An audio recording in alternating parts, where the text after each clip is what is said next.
What if I told you that every minute, 20 people in America become victims of domestic violence? Would you believe me? As a domestic violence survivor myself, I can tell you that it's a destructive epidemic that can destroy someone physically, mentally, and emotionally. Domestic violence happens way too often and is commonly overlooked and often unreported. Sometimes it's even unpunished. The gut-wrenching stories and the U.S. statistics will shock you.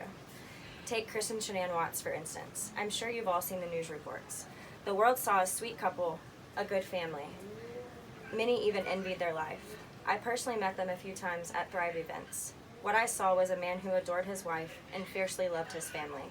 Can you imagine my shock when I learned that Shanann and her girls were murdered at his hand?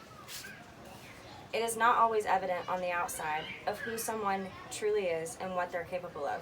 My attackers were able to lead a perfectly normal life with several highly influential people respecting them.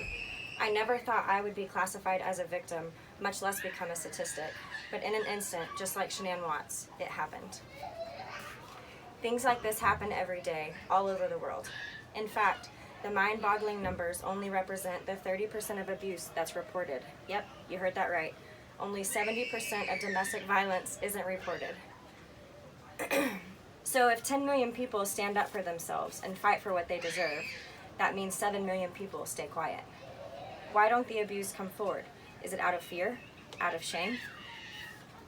You see, 19.3 million women and 5.1 million men become victims of stalking after reporting. That's millions of people who just went through the unimaginable and were brave enough to speak up, but who now have to watch their backs, be afraid to close their eyes, or go anywhere because they don't know if they're safe or not.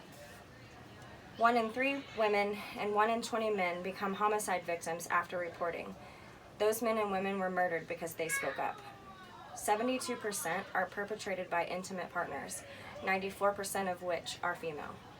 Based on these statistics, who would come forward?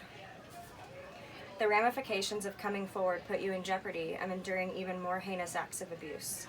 What if it was you, your mom, your daughter? After everything you've heard, don't you think it's time to take a stand? Will you rise up to change those statistics? It's time the world does more to protect these victims.